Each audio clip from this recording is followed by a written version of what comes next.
अब रुक करते हैं बड़ी खबर की ओर। भिवंडी लोकसभा चुनाव तो खत्म हो चुका है। भिवंडी लोकसभा चुनाव के दौरान पूरे देश में देश के प्रधानमंत्री श्री नरेंद्र जी मोदी के प्रति अब की बार भाजपा 400 के पार नारे लगाए जा रहे थे, तो कई लोगों ने भाजपा 400 पार नहीं हुआ तो हम बीच रोड पर आत्महत्या करेंगे, तो कई लोग अपने अपने पदों पर काम करने वाले लोग बोले कि हम अपने पद से इस्तीफा दे देंगे।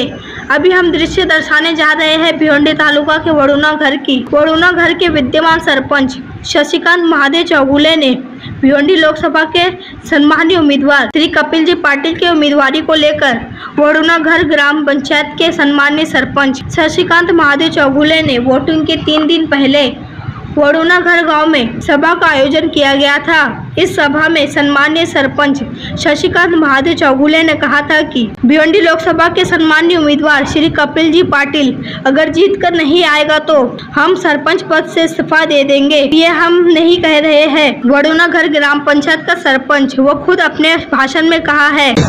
माझ्या गावातल्या सर्वांना सोबत घेऊन मी तुम्हाला म्हणजे तुम्ही जे कळकळीने एवढे सांगितलेले आहे की सर्वांनी कुटुंबासारखं काम करावं आणि कुटुंबासारखंच तुम्ही मतं वाढवण्याचा प्रयत्न करावा। पण मी सर्वांना जाहीर करता येते, या सर्व जाहीर मीटिंग मध्ये असं सांगतो की काकांच्याबद्दल कोण विरोधात काय काम करतात किंवा जे विरोधात प्रचार करतात त्या सर्वांना सांगू इच्छितो की काका म्हणजे आपले खासदार साहेब पुन्हा तिसरी वेळ निवडून येणार आणि जर नाही निवडून आले तर वडनगरचा सरपंच हा जाहीर बोलतो की सरपंच पदाचा मी राजीनामा देईन। तो ऑप्शन नाही आपल्याकडे, मी राजीनामा देईन सरपंच पदाचा ऑप्शन द्या। तो सम्मानित सरपंच साहेब अभी लोकसभा के उम्मीदवार सम्मानित श्री कपिल जी पाटिल ने भिवंडी लोकसभा चुनाव हार चुके हैं।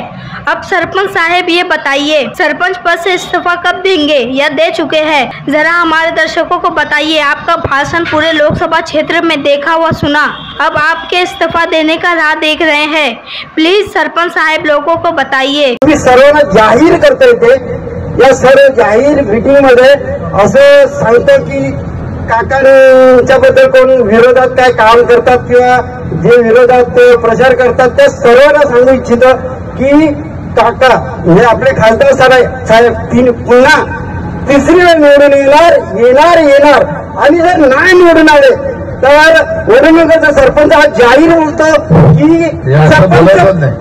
सरपंच पदाचा मी राजीनामा देईन सरपंच पदाचा।